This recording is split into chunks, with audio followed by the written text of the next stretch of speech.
রূপান্তরের যে বাংলাদেশ বিনির্মাণের কথা বলা হচ্ছিল, আসলে সেই বিনির্মাণের যে কোটা আন্দোলনে যে পুলিশের সামনে দুহাত উঁচিয়ে বুক শটান করে দাঁড়িয়ে যে গুলি যে নিজেই যে বরণ করে নিয়েছিল, সেই শহীদ আবু সাইদ যে তার যে কবর আছে, সেই কবরের পাশে আছে আমরা। অর্থাৎ রূপান্তরের বাংলাদেশের যে আন্দোলনের যে জায়গাটি, সেই জায়গাটিতে যে নতুন মাত্রা পেয়েছিল যে মৃত্যুর মধ্য দিয়ে, সেই মৃত্যুর এই কবর জিয়ারতটি করতে আসছেন আজকে যে অন্তর্বর্তীকালীন সরকারের যে প্রধান উপদেষ্টা নোবেল লরিয়েট জনাব ডক্টর মোহাম্মদ ইউনূস, তাকে ঘিরে কিন্তু এক ধরনের আশার আলো দেখা দিয়েছে এই অঞ্চলে। আমি যদি আপনাকে একটুখানি বলি যে এই যে শহীদ আবু সাইদের এই যে সমাধিস্থল, এটি হচ্ছে পীরগঞ্জের, রংপুরের পীরগঞ্জের বাবনপুর গ্রাম।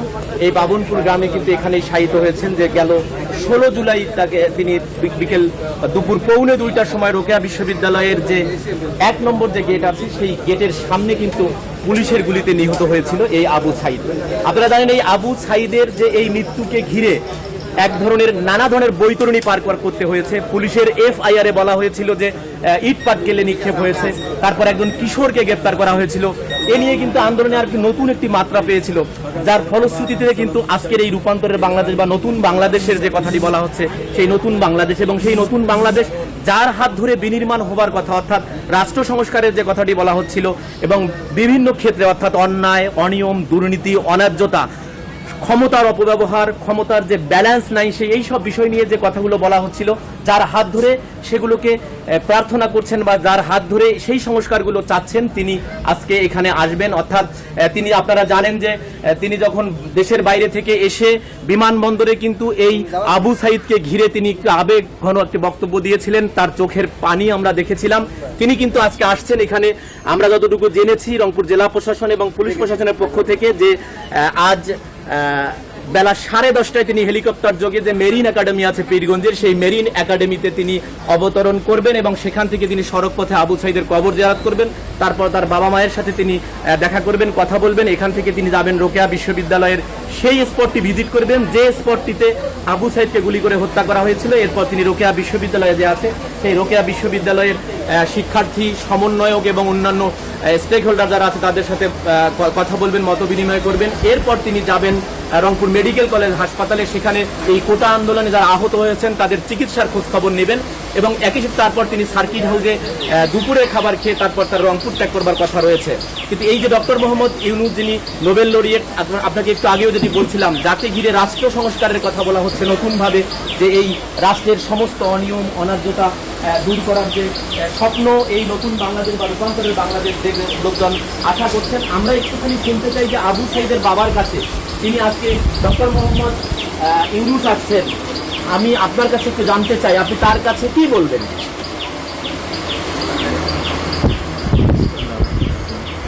তার কাছে বলবো যে আমার ছেলেকে হত্যা করছে তার উচিত দৃষ্টান্ত শাস্তি চাই, আর আরও ভাইয়েরা যারা শাহাদত বরণ করছে তাদের বিচার চাই। এই বলে যে আমার ছেলেকে হত্যা করছে তার সঙ্গবঙ্গ যারা ছিল, যাদের উদ্দেশ্যে হত্যা করা হয়েছে, তাদের বিচার চাই। আর কি চান? অনেকে বলতেছে যে আপনার ছেলেকে যে জাতীয় বীরের মর্যাদা দেওয়া হোক, এই কথাটা আপনারা বিভিন্ন সময় বলছেন। যে আমার ছেলে যেন শহীদ হয়েছে, সেই জাতীয় বীরের মর্যাদা তাকে যেন দেওয়া হয় এবং কোনো প্রতিষ্ঠানে যেন তার স্মরণীয় থাকে। অর্থাৎ আবু সাইদের পিতার যে আশা, সেটি হচ্ছে যে তার যে ছেলে যে শহীদ হয়েছে তাকে জাতীয় বীরের মর্যাদা দেওয়া হোক এবং বাংলাদেশের বিভিন্ন স্থাপনা, সড়ক, বিশ্ববিদ্যালয়ের নামকরণ বা বিভিন্ন জায়গায় তারা নামকরণেরও তিনি দাবি করেছেন। আপনাদেরকে একটু তথ্য দিতে চাই, এই আবু সাইদ ছিলেন, এই যে আবু সাইদের আমরা বাড়িতে আছি, আবু সাইদ ছিলেন রোকেয়া বিশ্ববিদ্যালয়ের ইংরেজি বিভাগের মেধাবী ছাত্র। ইংরেজি বিভাগের বিভাগীয় প্রধানের দেওয়া তথ্য মতে যে তিনি 12তম ব্যাচের শিক্ষার্থী ছিলেন এবং ডিপার্টমেন্টে তিনি দ্বিতীয় তার অবস্থান ছিল এবং তিনি ফাইনাল ইয়ারের যে ফলাফলের প্রত্যাশী তিনি ছিলেন। আমি একটু এই পরিবারের সাথে আরেকটুখানি কথা বলতে চাই। এখানে পরিবারের কে আছেন? এই পরিবারের কে আছেন এখানে?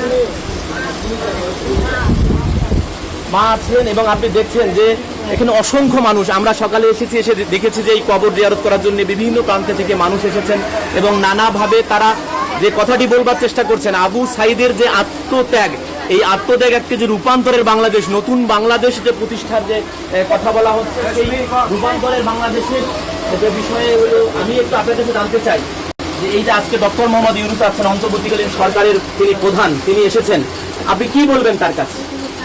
আমাদের প্রথম দাবি হচ্ছে তার কাছে আমার ভাইয়ের যারা নির্মমভাবে হত্যা করছে তাদের ফাঁসি চাই, যে ঊর্ধ্বতন কর্মকর্তারা এর সঙ্গে জড়িত আসলো তাদেরও বিচার চাই, তাদেরও ফাঁসি চাই, এটা আমাদের প্রধান দাবি। আর দ্বিতীয়ত আমার ভাইকে যেন রাষ্ট্রীয়ভাবে শহীদ বীর হিসাবে সম্মাননা দেওয়া হয়, তার নামে মসজিদ, মাদ্রাসা, ইউনিভার্সিটি জানি তার নামে তৈরি করা হয়, আমাদের এলাকায় জানি আমার ভাইয়ের নামে চিকিৎসালয় বিভিন্ন কিছু তৈরি করা হয়, এটা আমাদের চাওয়া। আর আমার ভাইয়ের সঙ্গে যারা শহীদ হয়েছে তাদের পাশেও জানি উনি দাঁড়ায়, ওদেরকেও মানে ওদেরও হত্যা জানি বিচার হয়, এটাও আমাদের চাওয়া। আপনার কি নাম? কে হন সাঈদের? আবু সাঈদের ছোট। আবু সাঈদের পরিবারের পক্ষ থেকে যেটি বলা হচ্ছে যে শুধু আবু সাঈদ হত্যাকাণ্ডের বিচারই নয়, যারা এই কোটা আন্দোলনকে ঘিরে যারা শহীদ হয়েছেন তাদেরও বিচার চান তারা। একই সাথে আবু সাঈদের বোন যেটি বলবার চেষ্টা করছে যে আবু সাঈদ যে হত্যা করা হয়েছে বা হত্যা হয়েছে, নিহত হয়েছে, হত্যাকাণ্ডের শিকার হয়েছে, তার যে বিষয়টি হচ্ছে যে তাকে গুলি করার নির্দেশদাতা যারা ছিলেন তাদেরও কিন্তু তিনি বিচার দাবি করেন।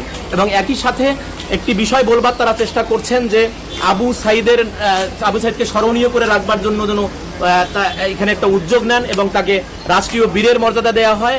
এবং একই সাথে আবু সাঈদের বিষয়ে আরেকটি বিষয় যদি তথ্য দেওয়ার আছে, সেটি হচ্ছে যে আবু সাঈদের পরিবার থেকে একটু দাবি করা হয়েছিল, যেহেতু তারা পুয়ার ফ্যামিলির মানুষ, তার দাবি করা হয়েছিল যে তাদের কোনো একজনকে যেন বিশ্ববিদ্যালয় বা অন্য কোনো বিশ্ববিদ্যালয়ে চাকরি দেওয়ার কথা একটি বলা হয়েছিল, সেটিও কিন্তু এখানে দাবি।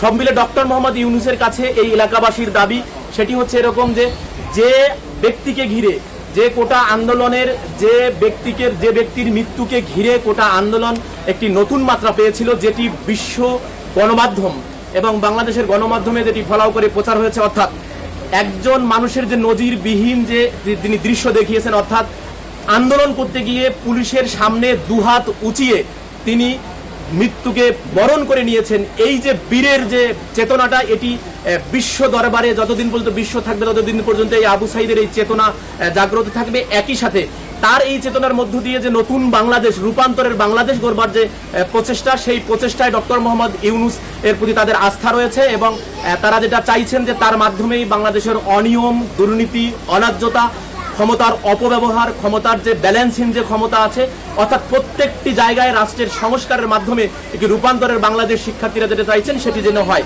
এই ছিল আমার কাছে রংপুরের পীরগঞ্জের বাবনপুরের যে শহীদ আবু সাঈদের যে বাড়ি আছে সেই বাড়ি থেকে।